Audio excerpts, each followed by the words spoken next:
Bem-vindos a mais um episódio de E aí, professor? Oi, Walter. Olá! Você vai bem? Sim, eu vou bem. Que bom! Nós vamos discutir vários assuntos hoje, mais uma vez, então vamos abrir com uma palavra de oração. Nosso Pai no céu, muito obrigado por nos dar essas oportunidades. Por favor, nos abençoe, ilumine nossas mentes com o Espírito Santo, em nome de Jesus. Amém. Amém. Parece, Martin, que hoje será um episódio voltado para perguntas? Eu gosto das perguntas, porque recebemos elas sobre vários assuntos e elas também nos dão estudos bíblicos. Sim. Responder perguntas exige que estudemos bastante a Bíblia. Algumas perguntas são sobre assuntos que preocupam as pessoas. Bem, na verdade, todas elas, senão não seriam perguntas. E muitas das perguntas que recebemos são relacionadas a críticas em relação a como os adventistas interpretam as Escrituras. Sim. Portanto, é bom que tenhamos essas oportunidades para verificarmos o que a Bíblia diz. Sim, e é bom para todo mundo nos acompanhar, para ver se nós talvez erramos em algum lugar ou outro. E então você pode nos falar o que é o certo, ou talvez tenha algo que você ainda não conhece e nós podemos todos aprender juntos. Bem, e sabe de uma coisa? Essa questão de estudar o que a Bíblia diz tem sido o motivo de discussão já há um bom tempo, não é? Correto? Há séculos. Portanto, ninguém pode afirmar que já compreendeu tudo. Ninguém pode. Todos são passíveis de cometer um erro ali, outro aqui, e, portanto, precisamos ser gentis uns com os outros. Caso percebam um erro, podem dizer, veja, eu entendo dessa forma, ou de outra. Dessa forma, há espaço para diálogo. Veja, não estamos dizendo que a nossa interpretação é unanimidade. Há pessoas que interpretam de maneira diferente. Dito isso, podemos afirmar que damos o nosso melhor para responder de acordo com a Bíblia. Amém. Esse é o nosso padrão. Sim. Então vamos à nossa pergunta. Uma vez que Cristo adentrou no compartimento santo, antes do julgamento pré-advento, qual era o seu papel antes de entrar no Santo dos Santos? Esta é uma pergunta muito interessante. Na verdade, essa pergunta abrange muito mais conteúdo do que o que se pode imaginar. Pois esse assunto de, se ele foi no lugar santo ou se ele foi no lugar santíssimo, é uma grande discussão no mundo hoje. Sim. Mas por que é importante sabermos se ele foi para o lugar santo ou para o lugar santíssimo? E o que, de acordo com a pergunta, Cristo fez lá antes de iniciar esse ministério? Correto. Pois a Bíblia diz que ele entrou no santuário celestial, não com o sangue de cordeiros ou touros, mas com o seu próprio sangue. Portanto, ministério de fato no santuário não poderia começar sem que Cristo pagasse o preço, uma vez que ele deveria entrar com o seu sangue. Mas o que ele fez antes? É uma boa pergunta. Sim. Você se lembra dos cheques predatados? Você sabe o que é isso? Sim. Em muitos países hoje, não se usa mais cheques. Nos Estados Unidos ainda se usam, mas... Em muitos países, não mais. Não temos mais a prática de usar cheques. Mas naquela época, quando se queria pagar por algo, mas não se tinha dinheiro no momento, então dávamos um cheque com uma data específica, cujo valor só poderia ser descontado a partir daquela data. E o cheque era a garantia do pagamento, não é? Portanto, o ministério de Cristo antes era como um cheque predatado. Foi através de sua promessa que ele validou aquilo que ele havia prometido fazer no futuro. No futuro. Sim. Entendeu? Vejamos alguns exemplos que mostram como é fundamental entendermos que o ministério de Cristo nunca mudou. Nunca mudou? Ele é o mesmo desde o início. O plano da salvação foi estabelecido desde o início, não é? Correto. Vejamos alguns exemplos. Enoque. Ele foi tomado para o céu? Sim. Ok. Mas o preço por ele, pago pelos pecados de Enoque, já havia sido pago naquele ponto? Lembre-se, Enoque também era pecador. Não, na época ainda não. Não, sua dívida não havia sido pago. Mas ainda assim, ele foi arrebatado para o céu, sem ver a morte. Acontece que este evento foi a garantia para o mundo antediluviano, os que viveram antes do dilúvio, de que a promessa de Deus era verdadeira, Correto. de que aqueles que são leais e o seguem, de fato irão para o céu. Foi-lhes dada uma garantia. Não apenas isso, mas aquelas gerações tiveram uma previsão de quando o acerto de contas viria, pois Noé pregou por 120 anos, sabiam que quando Matusalém morresse, o acerto de contas chegariam. Eles já tinham a palavra profética, já tinham o espírito de profecia. E como eu já disse, já tinham também a garantia de que a palavra de Deus é confiável. Este exemplo foi como um cheque predatado. Agora, um outro exemplo que podemos mostrar é o de Moisés. Moisés morreu. E então, houve até mesmo um debate entre Miguel e Satanás sobre o corpo de Moisés. E eu me pergunto, afinal, por que Satanás estava tão indignado? Ora, era porque Moisés estava sendo ressuscitado para ser levado para o céu. E aí o diabo disse, espera um pouquinho aí. Que direito você tem de levá-lo para o céu? Que direito você tem para ressuscitá-lo? Afinal de contas, o preço por ele não foi pago. Sua dívida não foi paga. Ele não tem o direito de ir para o céu. Mas Deus não perdeu tempo discutindo com o diabo. Ele simplesmente o repreendeu e levou Moisés. Mais um cheque predatado. Agora eu faço uma pergunta. O pecado de Moisés foi perdoado? Sim, ele foi declarado justo.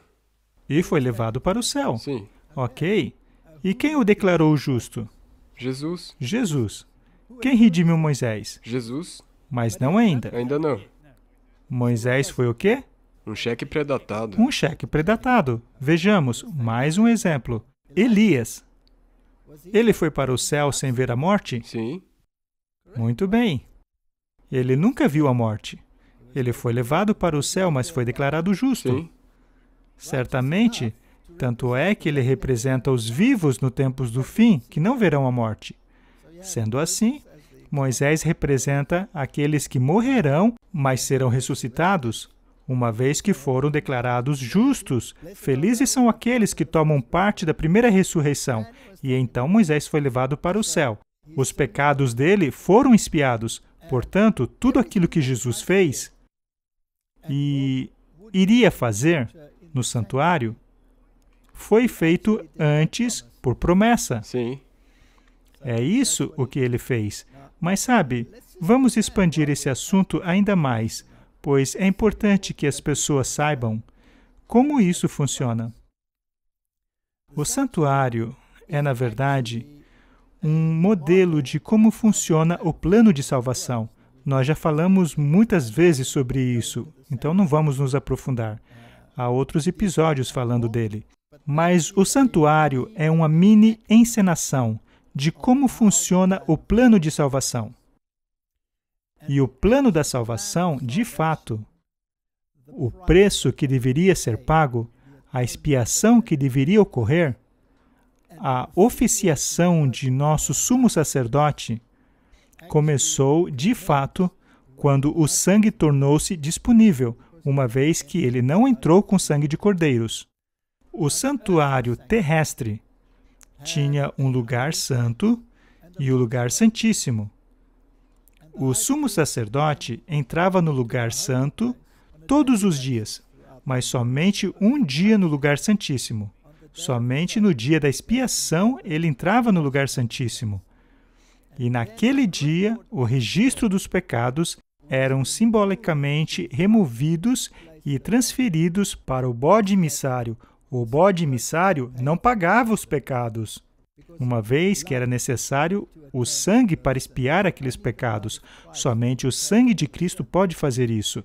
O que acontecia então é que todos os pecados que foram perdoados, todos os registros de pecados, serão atribuídos ao bode emissário. Ou seja, Satanás será julgado o responsável pelos pecados que ele incitou o povo de Deus a cometer. Sim. É por isso que o bode emissário não morria, não era sacrificado.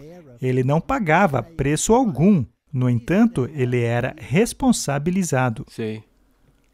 Uma vez que o povo de Deus foi redimido. Correto. Portanto, o sacerdote oficiava no lugar santo todos os dias.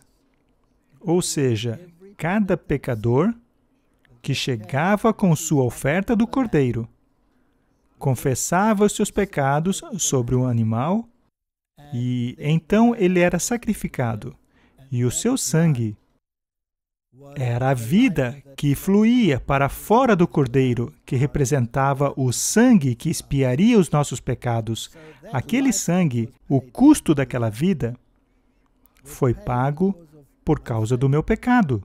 E isto era registrado no lugar santo do santuário, lá nos chifres do altar, que em termos modernos podemos dizer que eram discos rígidos, nos quais os registros dos pecados eram gravados. Eles foram, baixados no altar. Exato. E apenas quando aquele sangue era levado para dentro, quando o seu pecado era levado para dentro, é que de fato ocorria a expiação. Este simbolismo é muito bonito. Como o sangue de Cristo pagou pelos seus pecados, mas o registro permanecia lá. Futuramente, no céu, será como se nunca tivéssemos pecado, pois esse registro terá sido removido, pois o preço foi pago. Vamos detalhar isso um pouquinho melhor agora, pois o mundo quer que todo mundo pense que Cristo, ao ascender aos céus, entrou no lugar santíssimo. Nós já falamos sobre isso aqui, mas vamos ver alguns detalhes. Portanto, tudo aquilo que aconteceu antes da crucificação de Cristo foi um cheque predatado pela promessa. E tudo o que aconteceu depois foi a realidade das coisas. Sim.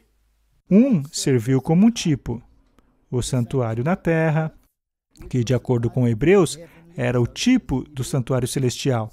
Aquilo que prefigurava o que aconteceria no céu era encenado no ambiente israelita, enquanto que as coisas que aconteceram na realidade ocorreram no ambiente cristão.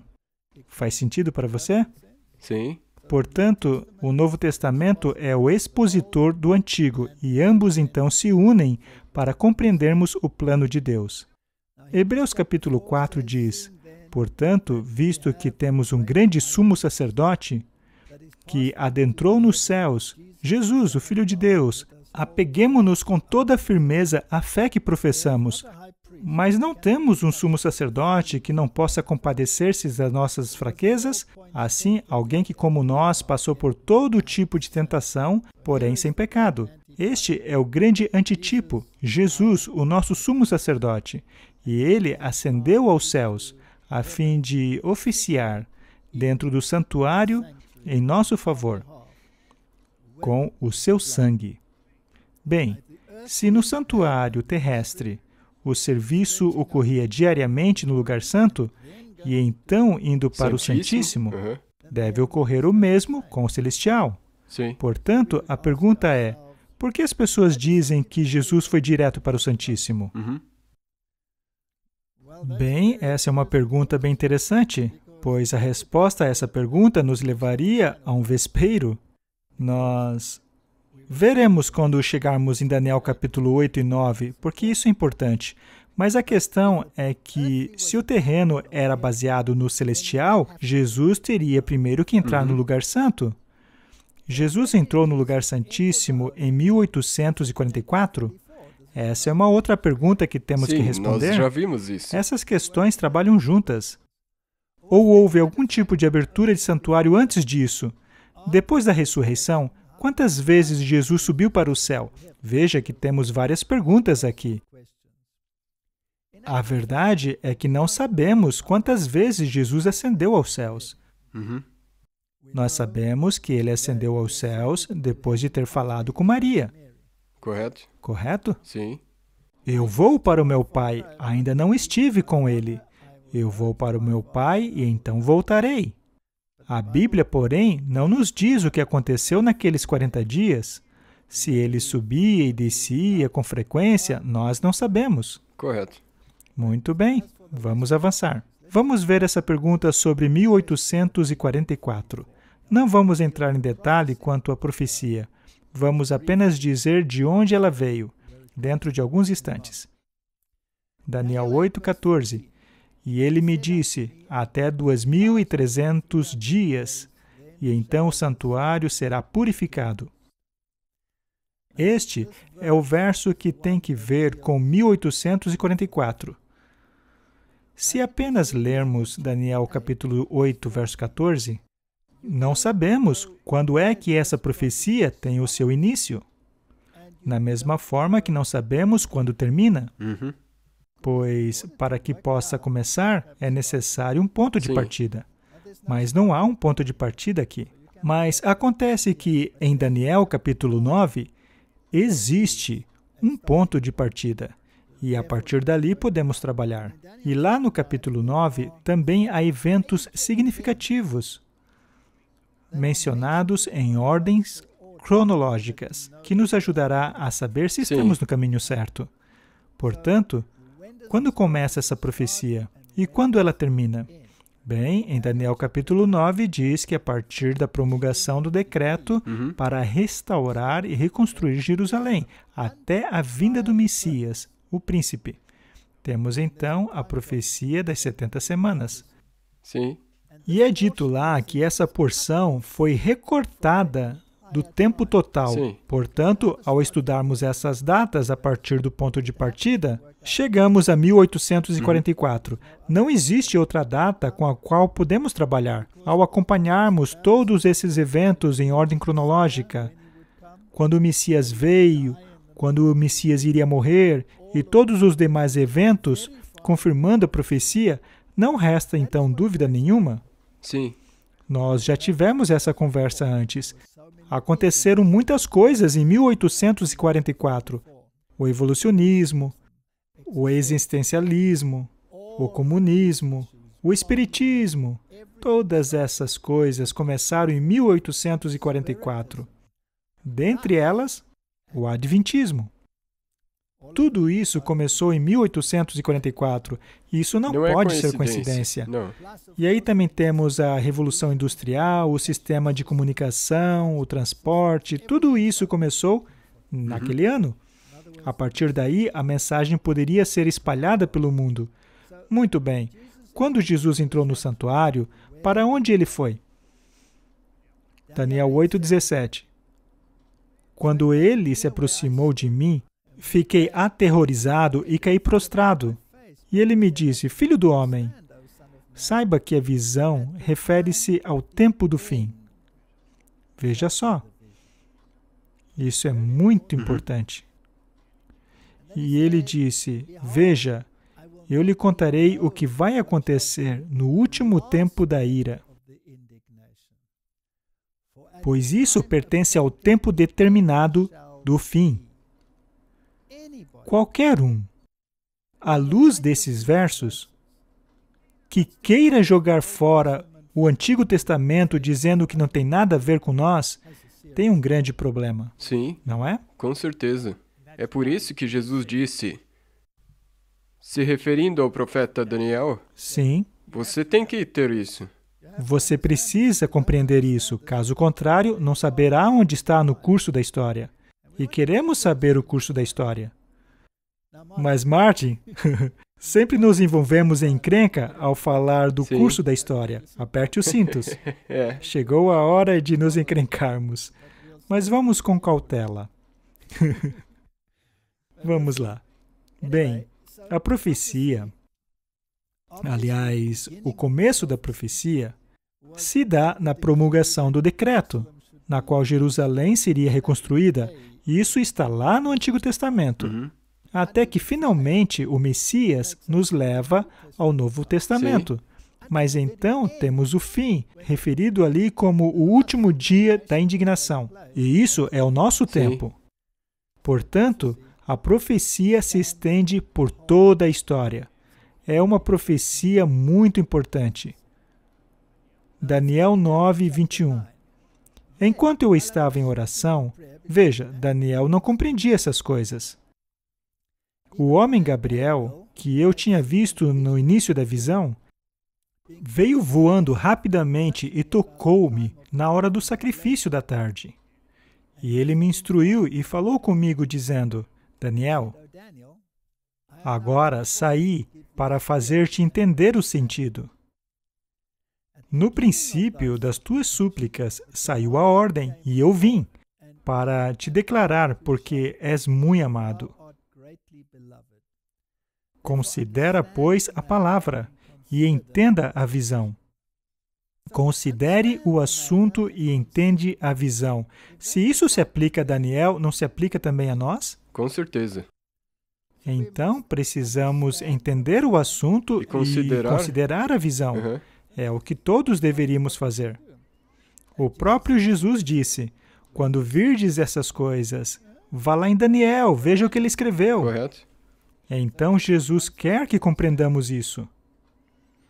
E então vem a profecia das 70 semanas, já falamos sobre ela, não vamos entrar em detalhes.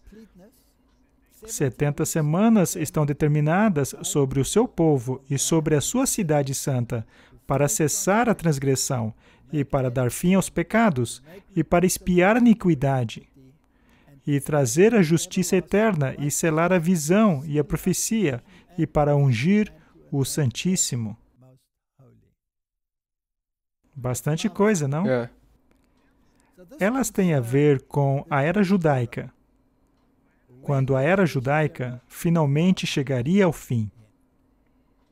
Houve um período de 70 semanas, após o qual começaria a era cristã, Sim. certo? Uhum. E nesta profecia, há incumbências que a humanidade não pode realizar. Acabar a transgressão, dar um fim ao pecado, expiar a iniquidade, trazer justiça eterna. Quem pode fazer isso? Somente Jesus. Somente Jesus pode fazê-lo. Isso, portanto, nos leva a Jesus. Também é dito selar a visão e a profecia. O que nos leva aonde? Para o fim dos tempos. Esta, portanto, é uma profecia extremamente abrangente. É por isso que deveríamos compreender a questão e considerar a profecia. Certo? 100%. Ok. Mais um detalhe aqui no final. Para ungir o Santíssimo. Isto se refere ao santuário. Uhum. Temos a mensagem do santuário aqui também, que é a unção do lugar santíssimo. E o que a palavra ungir significa? Aham. A consagração. Então, isto nos leva à consagração do santuário, Então isso significa ao tempo. no qual Jesus entrará nesse ministério. Ok? Isto é importante, pois a palavra aí é ungir o Santíssimo. Isso é fascinante. Que verso incrível! Sabe, Martin, tem pessoas que dizem que pessoas de cabelos emaranhados, com barbas compridas, que viveram em cavernas, escreveram este livro. Tem pessoas que dizem isso. No entanto, os maiores gênios da história até hoje não conseguiram decifrá-lo completamente. Correto. Se este livro não for a palavra de Deus, não sei mais o que é. Veja, eu já li muitos livros, mas este é o único livro inexaurível. Não se pode exauri-lo. Mesmo numa frase só, ou em poucas palavras. Pode, às vezes, quando você lê de novo, uau, eu não tinha notado isso, e isso te surpreende, porque... Certa vez, escutei uma série de palestras sobre um verso do livro de Daniel. Um verso. Foram 8 horas e meia de palestras para um verso. Nem eu sabia que era possível extrair tanto de um verso. Exatamente. Eu conheço uma pessoa que escreveu o seu doutorado, a sua tese, sobre um verso da Bíblia. É verdade. Colossenses 2, verso 16. É possível escrever uma tese e milhares de livros com 3 palavras. E no começo. E isso já é bastante coisa. Mas, enfim, vamos continuar. Hebreus 9:12. Não por meio de sangue de bodes e de novilhos, mas pelo seu próprio sangue ele entrou no lugar santo, tendo obtido redenção eterna para nós. Esta é a tradução King James. Ela diz lugar santo, a palavra é Hagion, que significa santuário, mas ele entrou no lugar santo. Agora vejamos Hebreus 9:12 na Nova Versão Internacional. Não por meio de sangues, de bodes e de novilhos, mas pelo seu próprio sangue ele entrou no Santo dos Santos, de uma vez por todas, e obteve eterna redenção. Qual das duas traduções é a correta? Temos que comparar com o resto da Bíblia. Não apenas isso, Martin. Esta daqui, na minha opinião, é desonesta. Sim. Pois a tradução para Santo dos Santos é Hagiá Hagion, mas o manuscrito diz apenas Hagion. Será então que foi proposital? Eu acho que foi, porque são coisas bem diferentes. A data de 1844 é uma data extremamente importante, já que ela nos leva ao final da profecia dos 2.300 dias, que por sua vez é 1844. E após essa data, acontece a purificação do santuário. Mas purificá-lo do quê? Estaria o santuário sujo? Não, ele apenas tinha o registro dos pecados. Ele contém o registro dos pecados. Ele precisa ser purificado do registro dos pecados. Portanto, a purificação do santuário se encaixa no dia da expiação. Sim. Que era o dia de julgamento. Nele, as pessoas tinham que se arrepender, avaliarem a si mesmas, acertarem-se com Deus, pois ao final do dia, quando ele saía do santuário e colocava sua mão sobre o bode emissário, se você não houvesse participado desse processo, você era eliminado. Sim. Não é? Uhum. Isto é o juízo investigativo. Portanto, se acharmos que Jesus entrou no lugar santíssimo, então não há um período do qual se possa dizer, ok, esse período equivale ao dia da expiação, pois nesse caso estaríamos vivendo os últimos 2000 anos. Isto é um problema. E ao traduzir a Bíblia desse jeito, elimina-se o movimento adventista completamente. O movimento adventista torna-se irrelevante. O movimento adventista não é mais uma reunião de pessoas de todas as denominações, mas apenas mais um. Mais do mesmo. Assim, querem neutralizar a última mensagem de alerta. E a última mensagem de alerta são as 3 mensagens angélicas. Ao mudar o lugar santo para o lugar santíssimo, elimina-se as 3 mensagens angélicas. Uhum. Totalmente. Elimina-se o chamado, sai dela, povo meu. Elimina-se tudo. Não há mais mensagem final. Mas há uma questão. No mundo antediluviano, Deus fez um último alerta? Sim. Ele fez? Sim. E ele a deu através de Noé. E por quanto tempo ele pregou essa mensagem? 120 anos. 120 anos. Eu vou ser um pouco ousado agora. Se pegarmos 120 jubileus, quantos anos temos? Não seria 6.000? 6.000 anos. Não é interessante? E quando se lê o Espírito de Profecia, temos essa data mencionada muitas vezes. Mas aí vamos entrar em terrenos pedregoso. Posso fazer uma outra pergunta? Sim. Quantos anos tinha Moisés quando foi arrebatado? 120 anos. E será que isso foi apenas coincidência ou foi uma ordem específica de Deus? Suba a montanha, pois você morrerá lá. E a Bíblia diz que a sua visão ainda estava perfeita. Tudo nele ainda estava perfeito.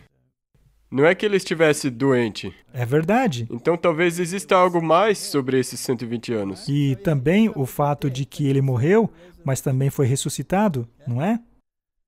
E a ressurreição não é um tipo do fim? Sim. Então, se tínhamos 120 anos lá e 120 anos depois, veja, os pioneiros pensavam dessa maneira.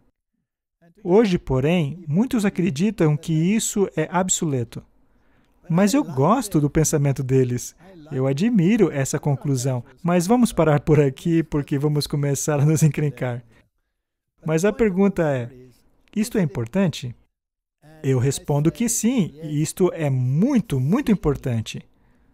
E, Martin, tem havido muitos ataques contra a mensagem adventista. E é fundamental para os oponentes que Jesus tenha entrado no lugar santíssimo, pois assim elimina-se a relevância da mensagem do juízo, não é? E mesmo dentro de nossas fileiras, tem havido ataques a esta questão. Por exemplo, Desmond Ford, que defendia fortemente que Jesus entrou no Santíssimo. E muitos teologandos concordaram com ele. Bem, se torna complicado se você usa NVI. Não se pode provar nada. Ele então teria razão. Sim. Então, há um ponto aqui muito interessante. Nós falamos sobre ungir o Santíssimo. Lembra-se disso? E que a palavra ali era santuário? Sim. Então, leiamos sobre a unção do tabernáculo. Quando ela acontecia e o que acontecia? Na verdade, é necessário lermos todo o capítulo 8 de Levíticos. E existe uma citação interessante na publicação Os Sinais dos Tempos. E esta citação é usada muitas vezes para defender a ideia de que Jesus entrou no Santíssimo após ter ascendido aos céus, certo? E Desmond Ford apresentou essa citação para defender que Jesus entrou no Santíssimo. Mas ele, de maneira muito espertinha, deixou uma parte de fora. Portanto, eu não vou ler o que ele usou. Eu vou ler do original, certo? Ok. A glória de Cristo não apareceu quando ele esteve sobre essa terra. Aqui, ele foi um homem de dores e familiarizado com a aflição. Os homens desviavam seus olhares dele. Ele, porém, seguia o caminho que Deus havia indicado para ele. Ainda suportando a humanidade, ele ascendeu aos céus, triunfante e vitorioso. Ele, então, levou o sangue da expiação para dentro do mais santo de todos. O mais santo de todos. Borrifou-o sobre o propiciatório e suas próprias vestes, e abençoou o povo. Logo ele apareceria a segunda vez para declarar que não há mais sacrifício pelo pecado. Este texto dá a entender que ele entrou aonde? No Santíssimo. Isso mesmo, no Santo dos Santos. Mas a tradução King James da Bíblia diz que ele entrou no lugar santo. Porém, se lermos as versões modernas, ele entrou no Santíssimo, o que neutraliza a mensagem do juízo. Mas em todos os livros do Espírito de Profecia, é dito que Jesus oficiava no Santo. Exceto aqui, onde é dito o mais santo. Mas precisamos ler com cuidado. O sangue foi borrifado no propiciatório. Onde é No isso? Santíssimo. No Santíssimo. E em suas próprias vestes. Desmond Ford, de maneira muito esperta, removeu esta frase aqui. Em suas próprias vestes. E abençoou o povo. Em breve, ele apareceria uma segunda vez para declarar que não há mais sacrifícios pelo pecado. Mas por que é importante que ele tenha removido a frase "e em suas próprias vestes"? Isto é uma... eu não vou nem dizer. É uma falsificação, para dizer o mínimo. Ok, por que é importante? Vamos a Levíticos, capítulo 8. Nós não temos que ler tudo, mas alguns pontos chaves que são muito interessantes. E o Senhor falou a Moisés, dizendo: tome a Arão e seus filhos com ele, e as suas vestes, e o óleo da unção, e um boi para oferta pelo pecado, 2 carneiros, e um cesto de pão sem fermento. E reúna toda a congregação na porta do tabernáculo da congregação.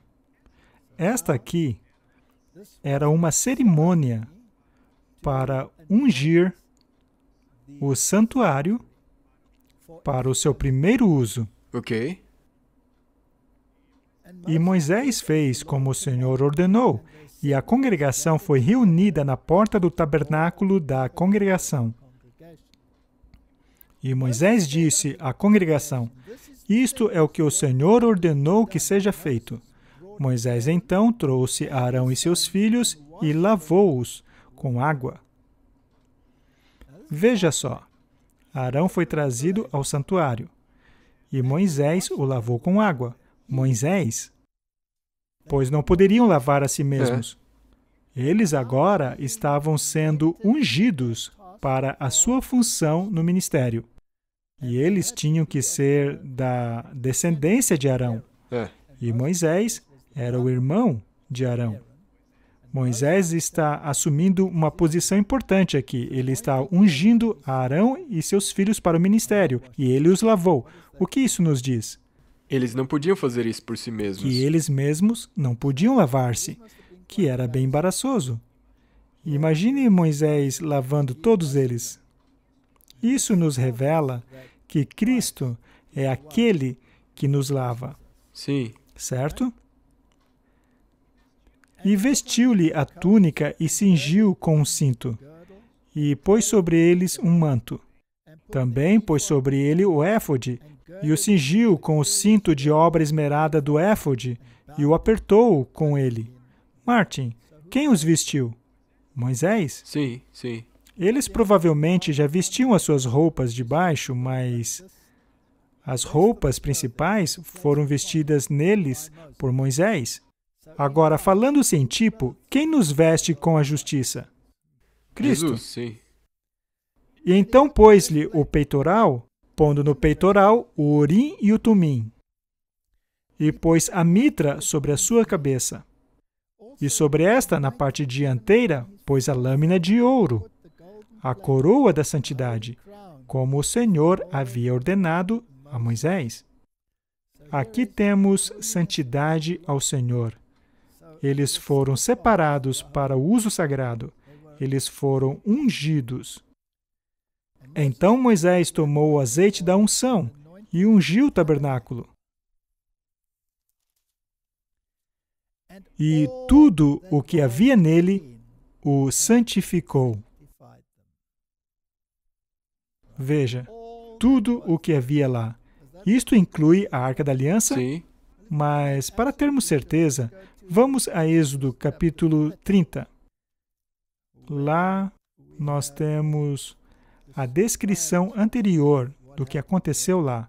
Vamos agora para o verso 26. Para quando ocorreu essa cerimônia. E Deus disse: e com ele ungirás o tabernáculo. Não foi o que lemos em Daniel? Sim. ungirás o tabernáculo da congregação e a arca do testemunho, e a mesa com todos os seus utensílios, candelabro com seus utensílios e o altar de incenso. Que lugar é esse? O lugar santo. Portanto, ele tinha que ungir o lugar santíssimo, assim como tinha que ungir o lugar santo. E o altar do holocausto com todos os seus utensílios e a pia com sua base. Onde é isso? Lado de fora. Então, todo o santuário precisava ser ungido.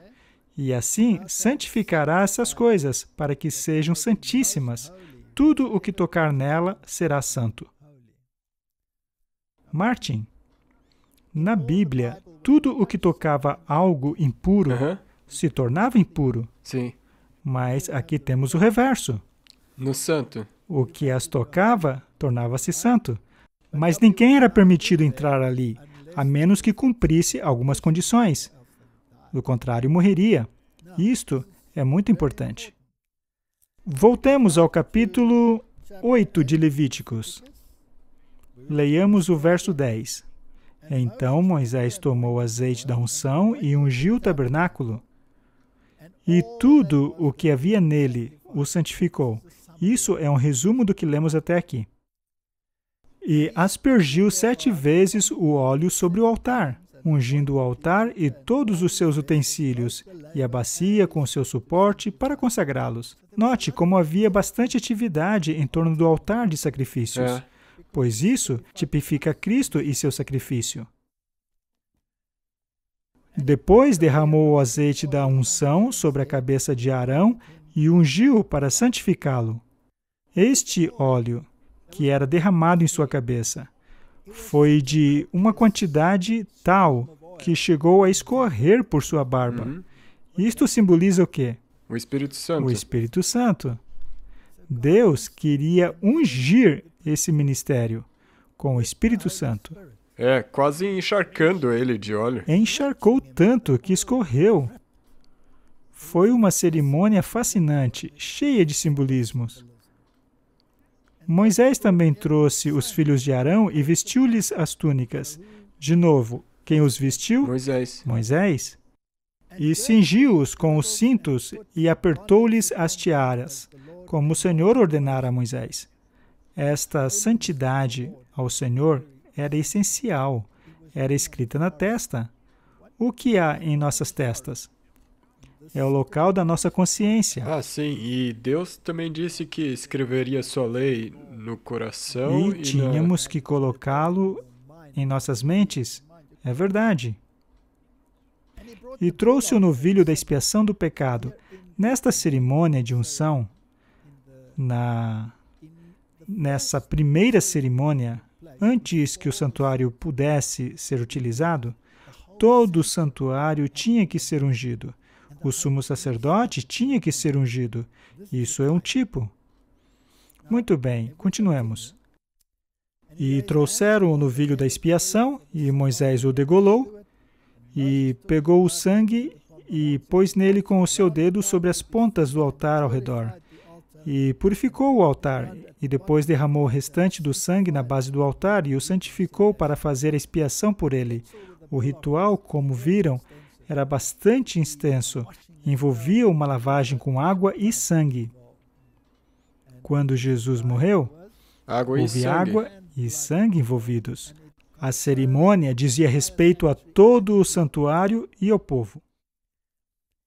Moisés também pegou toda a gordura que envolve as vísceras, o lóbulo do fígado e os 2 rins com a gordura que os cobre, e os queimou no altar. A gordura representava o pecado, que era queimado para desaparecer. Mas o novilho, com o seu couro, a sua carne, o seu esterco, queimou com fogo fora do arraial. Onde Cristo foi crucificado? Fora do arraial. Sim. E depois trouxeram o carneiro do holocausto e o sacrificaram. E o verso 22 diz: Depois veio chegar outro carneiro, o carneiro da consagração, e Arão com seus filhos puseram suas mãos sobre a cabeça do carneiro e o degolaram. E Moisés pegou o sangue e colocou na ponta da orelha direita de Arão. Isso tudo é fascinante. Veja que o cordeiro, haviam 2 tipos de ofertas. Uma com o carneirinho e outra com o cordeiro. Aqui na consagração era o cordeiro. O cordeiro representa Cristo em sua maturidade. Já o carneirinho representa Cristo no início de seu ministério. Portanto, Cristo é o carneirinho, mas também é o cordeiro. E ele pagou o preço.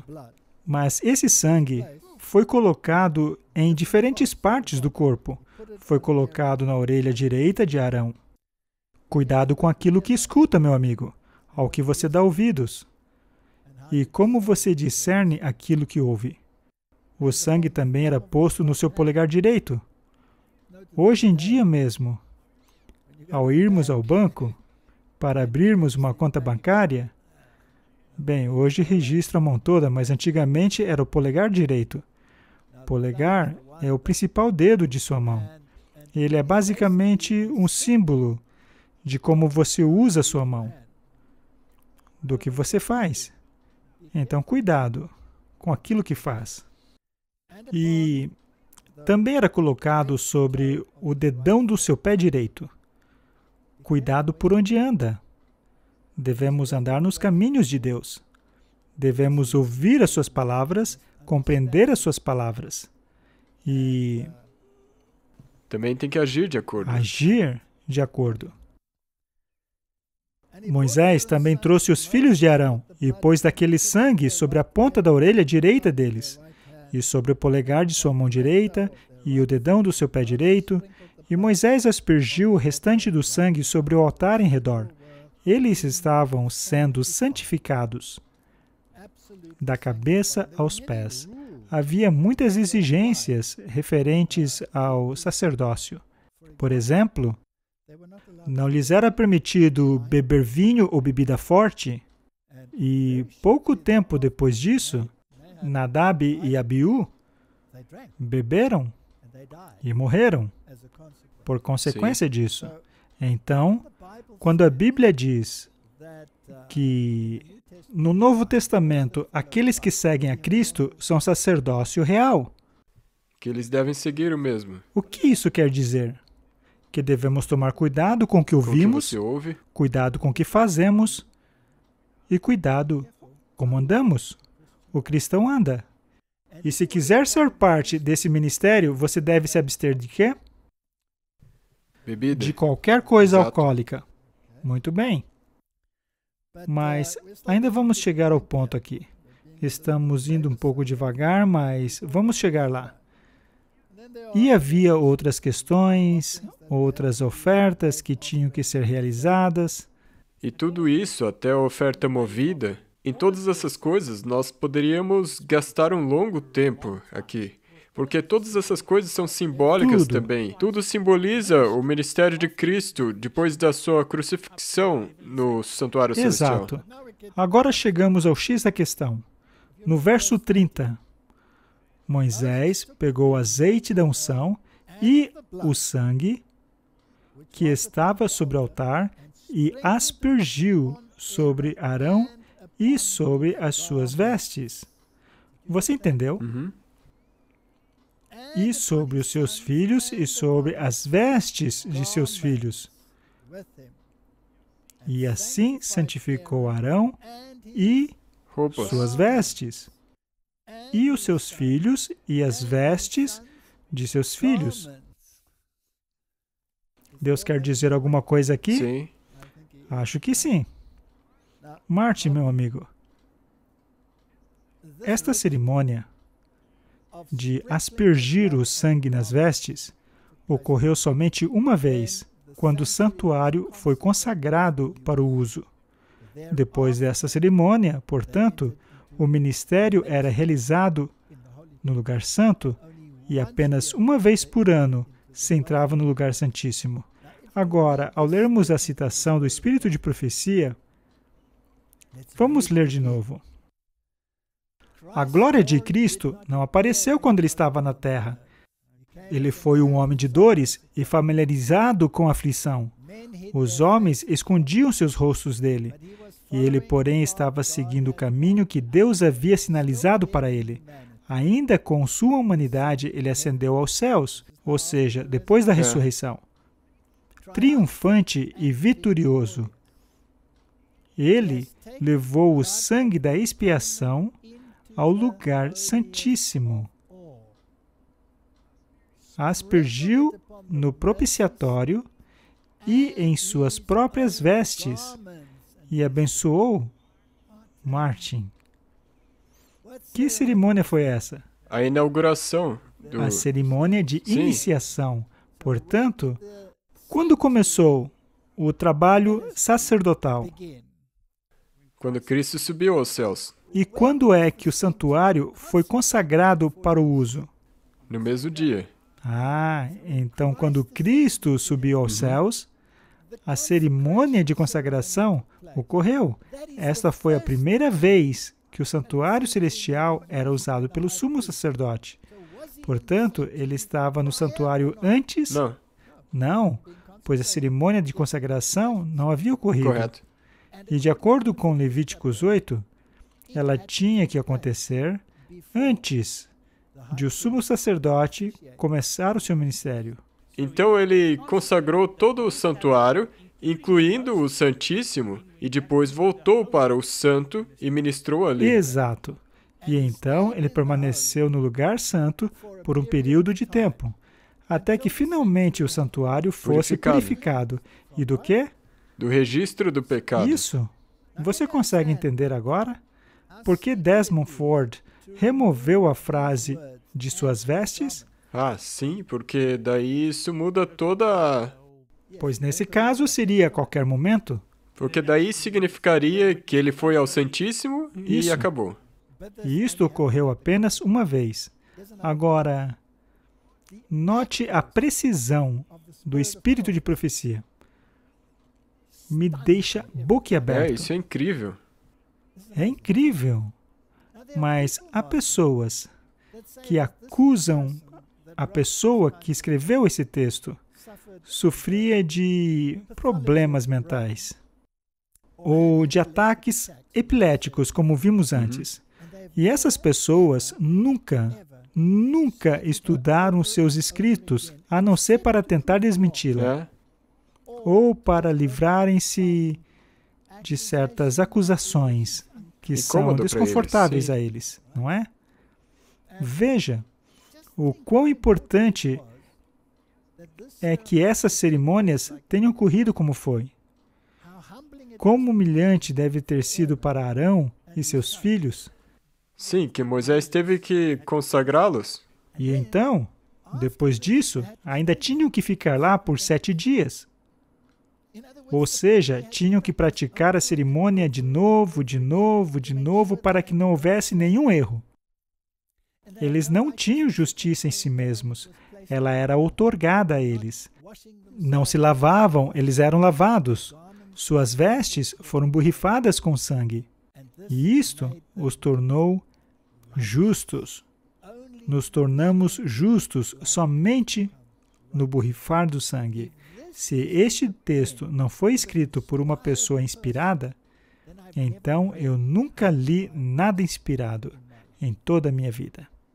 Portanto, eu espero que isto responda à pergunta: se Cristo entrou no lugar santo ou no lugar santíssimo?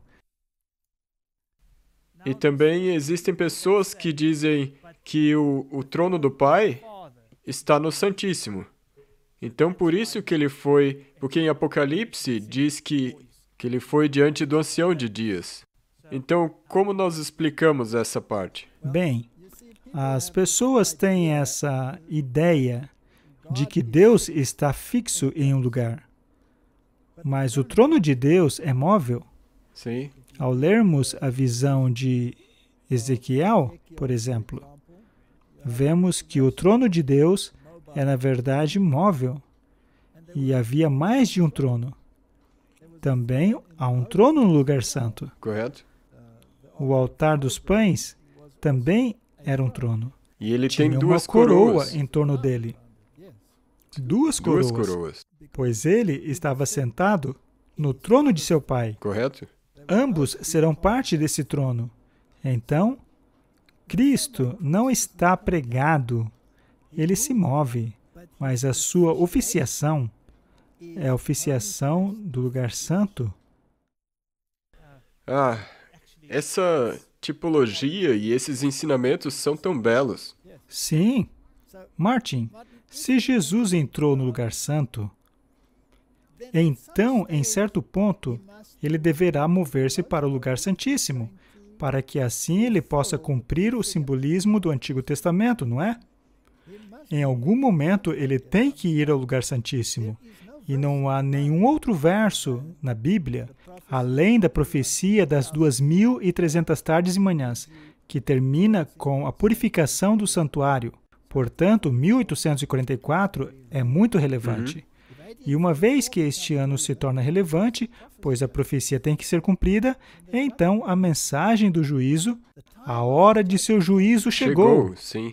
Também deve ser relevante. Agora, Deus poderia ignorar tudo isso. Afinal, Ele sabe tudo. Ele não precisa de registros. Ele não tem que provar nada para ninguém. Mas Ele não é assim. Não, é para os outros, por nós. Os livros de registros são para nós, para que todos, ao final deste processo, poderão ficar satisfeitos ao comprovarem que Deus é justo e leal e correto e verdadeiro, para que todos possam dizer: justo e verdadeiro é o seu julgamento. Que lindo! O plano de salvação é completo, mas se ignorarmos uma pequena nuance, um pequeno e suas vestes, terminamos em completa confusão. E também, enquanto ele ainda estava no santo, e depois, em 1844, foi para o Santíssimo, isso não quer dizer que ele não mais cumpria o seu papel no santo. Do contrário, não haveria esperança para ninguém. Ele ainda é a luz do mundo, ainda é o pão da vida, e a sua justiça ainda se une às orações. E após a intercessão terminar, ainda temos acesso a ele. Ele ainda oficia, tipologicamente falando, no altar do incenso. Ele ainda é a luz do mundo, ainda é o pão da presença de Deus. Todas essas coisas ocorrem ao mesmo tempo, mas o julgamento começou. Eu espero que tenhamos respondido à pergunta. Na minha mente, de acordo com a Escritura, não resta dúvida que, quando Cristo ascendeu aos céus, houve uma cerimônia de consagração, na qual o sangue também foi levado ao lugar santíssimo. Sim. E de que o sangue foi borrifado em suas vestes, que fez parte da cerimônia de consagração. Sim. A partir daí, Jesus oficiou no lugar santo, até chegarmos no fim da profecia dos 2.300 dias, pois é a única profecia que nos diz quando isso ia acontecer. E isso em 1844? Sim. E Daniel nos diz que a profecia nos leva até os últimos eventos, o que nos leva à última mensagem de alerta. Sim, e essas são as 3 mensagens angélicas. As 3 mensagens angélicas. E as 3 mensagens angélicas são equivalentes ao que aconteceu nos dias de Noé, pois ele era o tipo. A destruição está chegando. Sim. Entrem na arca.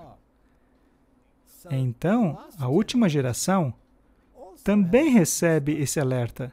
O juízo está vindo. O tempo para o seu juízo chegou.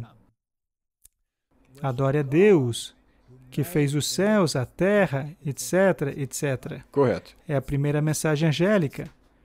E então vem o aviso contra a Babilônia. E então o aviso contra a marca da besta, que é a anulação da lei de Deus. E aí, no livro de Apocalipse, vimos a Arca da Aliança no céu. Sim. E ela é mostrada, a Arca da Aliança, e o que havia lá dentro? A lei. A lei. Portanto, no fim dos tempos, a lei de Deus seria proeminente. Ela é a parte da mensagem. Escolha hoje a quem servirão. Ou vocês servirão a Baal, e seus representantes, ou servirão a Deus. Sim, Ou vocês obedecem os mandamentos de Deus, ou os mandamentos dos homens. Esta será a questão do sim. final dos tempos. Daniel, portanto, nos diz que esta será a última questão da Terra. E nós vivemos nesta época. Você acha que quando essas coisas acontecerem e essa mensagem se espalhar pelo mundo, tal mensagem será popular? Não, com Não. certeza não. A mensagem de Noé não foi popular. Muitas pessoas devem ter se perguntado, ao virem aqueles animais entrando na arca, que tipo de fenômeno natural será este? E é interessante que Deus trouxe os animais.